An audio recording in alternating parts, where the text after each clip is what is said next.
terima kasih. Memang kami berdua saat ini telah ditunjuk oleh keluarga dari Mas Ambon untuk sebagai kuasa hukum terkait dugaan tindak pidana yang saat ini sedang diproses di Polresta Malang.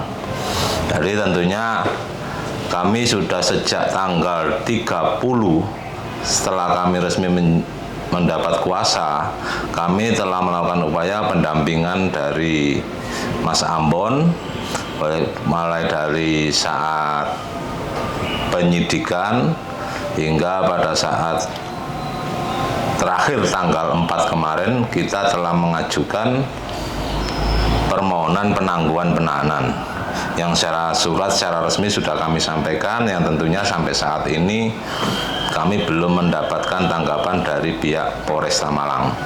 Ya, harapan kami kejadian ini adalah kejadian yang sebetulnya tidak berdiri sendiri, karena sebetulnya persoalan-persoalan ini adalah terkait dengan terlambatnya proses penyidikan yang dilakukan oleh pihak kepolisian terkait dengan tragedi Kanjuruhan yang memakan korban 135 orang. Laporan model B.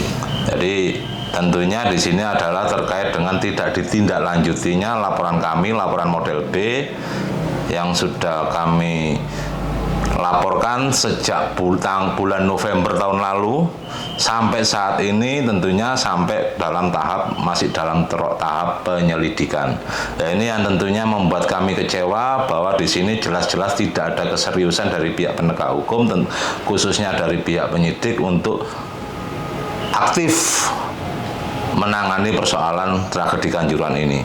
Tentunya sebagai akibat dari itu, tentunya dari masyarakat Malang, karena ini masalah supporter, yang meninggal adalah supporter, sudah menjadi hal wajar apabila supporter lain yang menjadi satu kesatuan, satu jiwa masyarakat Malang, khususnya supporter ini merasa dizolimi atau tidak mendapatkan suatu keadilan tentunya, tapi tidak ini menjadikan suatu alasan untuk melakukan proses penindakan atas dasar sentimen atau rasa sakit hati.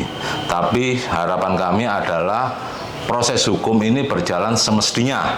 Jadi tidak ada dasar dalam arti karena selama ini dari teman-teman itu melakukan aksi sehingga pihak yang di demo itu sekarang melakukan tindakan reaktif kembali untuk sama-sama mencari kesalahan. Harapan kami terus terang aja kasus ini dapat diselesaikan dengan baik.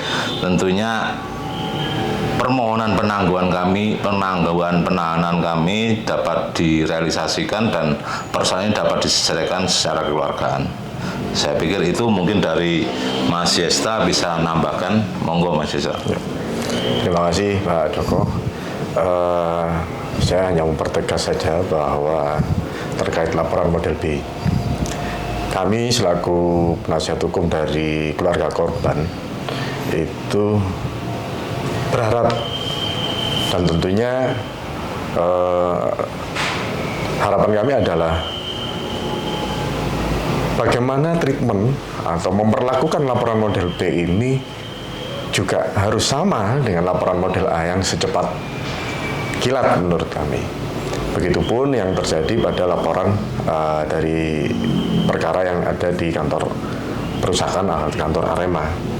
Jadi sangat cepat. Nah, laporan model B seharusnya juga bisa diproses dengan sangat cepat. Tapi entah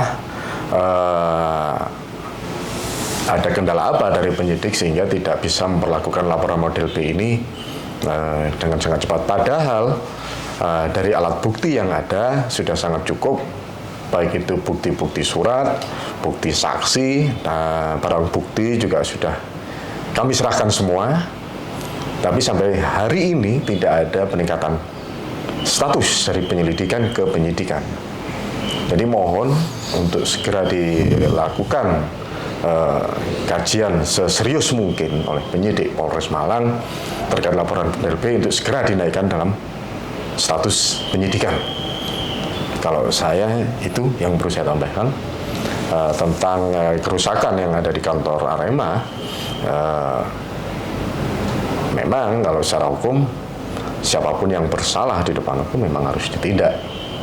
Tapi sekali lagi saya sampaikan, mempertegas dari apa yang disampaikan Pak Joko, bahwa kejadian itu tidak berdiri sendiri, tapi ada satu hubungan sebab akibat kenapa sampai terjadi insiden itu. Jadi mohon